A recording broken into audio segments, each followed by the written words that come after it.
సుధాకర్ బాబు, నేను కడప జిల్లా ప్రొద్దుటూరు. నాకు కొన్ని ఆర్థిక సమస్యల వల్ల నేను సార్ 3 months బ్యాక్ కలవడం అయినది. సార్ కొన్ని సూచనలు, ఈ గుర్రపునాడ, కొన్ని ఇంకా మంత్రాలు కొన్ని చేయమని చెప్పినారు. నేమ్ సెలెక్షన్స్ అవన్నీ చేయమని చెప్పినారు. నాకు రిజల్ట్ తెలియడం అయినది. చాలా సంతోషంగా ఉన్నాను. అప్పటికి ఇప్పటికి ఈ విధంగా నేను సార్ను మరలా నేను తిరుపతికి వచ్చి అదే పనిగా కలవడం జరుగుతుంది. సార్ నేను ధన్యవాదాలు తెలుపుకునే కోసం నేను సార్ కలవడం అనేది. Thank you sir. ఓం నమ శివాయ. శ్రీమాత్రే నమః. పొట్టు వస్త్రాలు పూజల్లో మనం ఒకసారి ధరించి మరలా ఆ వస్త్రాన్ని ధరించి పూజ చేయవచ్చా? సహజంగా చాలామంది పూర్వం రోజుల్లో పొట్టు వస్త్రాలకి ఎటువంటి అంటూ ఉండదు, చక్కగా పూజ అయిన తర్వాత భద్రపరిచి మరలా పూజలో కట్టుకోవచ్చని చాలామంది చెప్తూ ఉండేవారు.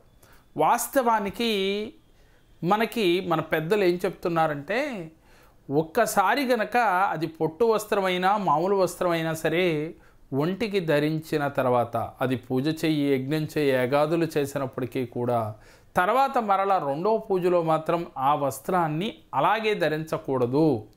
అలా ధరించటం వల్ల మనకి ఇబ్బందులు కలుగుతాయి అని చెప్తున్నారు. ఎందుకనంటే ఒక్కసారి మనం ఒంటి మీద ధరించి ఒక పూజ చేసినా వ్రతం చేసినా మరునాడైనా సరే దాన్ని తీసుకువెళ్ళి నీళ్ళలోనైనా ఒక్కసారి జాడించి ఆరవేసుకుని తర్వాత మనం దాన్ని మరలా కట్టుకోవాలి తప్ప దానిని మాత్రం యథావిధిగా మీరు కట్టుకోకూడదు అని మన పెద్దలు తెలియచేస్తూ ఉన్నారు. స్త్రీలైతే పొట్టు చీరలు, అలాగే పురుషులైతే పొట్టు వస్త్రాలు. ఒక పెళ్ళికి కట్టుకుని వెళతారు అంటే పెళ్లి కంటే కట్టుకోవచ్చు, కానీ నోములు వ్రతాలకి వెళ్ళేటప్పుడు మాత్రం ఆ యొక్క పొట్టు చీరలు ఒక్కసారైనా నీళ్ళలో జాడించి చక్కగా మరలా మన నోములు వ్రతాలకు వెళ్ళినప్పుడు కట్టుకోవాలి అని మన పెద్దలు తెలియచేస్తూ ఉన్నారు. ఈ సత్యాన్ని అందరూ గమనించండి. మనం ఏది చేసినా మనకు మంచి జరగాలి కదా, మన మంచి కోసమే కదా మనం ప్రతినిత్యము కూడా దైవ కార్యక్రమాలు చేస్తాం, అలాగే గోపురాలకు వెళుతూ ఉంటాం, అలాగే పుణ్య కార్యక్రమాలకి వెళుతాము, చేస్తూ ఉంటాం. మరి అలాంటప్పుడు మనం ధరించే వస్త్రాలపైన చాలా కేర్ తీసుకోవాలి.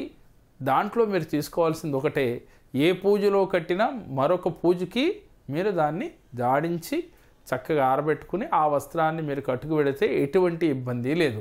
పొట్టు వస్త్రం కట్టుకోపోయినా పర్లేదు, కానీ ఉదికిన వస్త్రాన్ని కట్టుకుంటే ఉత్తమోత్తమైన ఫలితాలు వస్తాయి అని మన పెద్దలు తెలియచేస్తూ ఉన్నారు. కాబట్టి ఈ సత్యాన్ని గమనించండి. మనకి అవకాశం లేదు, దర్పాలకు పోయి మనం అదే ఒకసారి కట్టింది మరలా రెండోసారి కట్టకూడదు అని మన పెద్దలు చెప్తున్నారు. కాబట్టి మన పెద్దలు చెప్పిన మాట చాలా దూరదృష్టితో ఆలోచించి చెప్తారని మనందరం విశ్వసిస్తాం. కాబట్టి ఒక్కసారి మన ఛానల్స్ చూస్తున్న వారందరూ కూడా ఆలోచించండి, దీంట్లో ఎంతవరకు కరెక్ట్ అనేది మీకే అర్థమవుతుంది. ఎందుకనంటే మీ అందరి జీవితాల్లో కూడా మంచి జరగాలి అనే ఒక సదుద్దేశంతోనే ఇలాంటి చిన్న చిన్న విషయాలను కూడా మీకు గుర్తు చేస్తున్నాం. మీ అందరికీ తెలుసు, కానీ ఆచరించలేం. మీరందరూ ఆచరించి సత్ఫలితాలు పొందాలి అనే ఒక సదుద్దేశంతో మాత్రమే వీడియో చేస్తూ ఉన్నాం. నమ్మకం ఉన్నవారు మీరు మా ఛానల్ని సబ్స్క్రైబ్ చేసుకోండి. మా మరిన్ని వీడియోలు మీరు చూడాలి అంటే మా JKR జెమ్ టీవీని, మా JKR భక్తిని కూడా సబ్స్క్రైబ్ చేయండి. ఓం నమః శివాయ.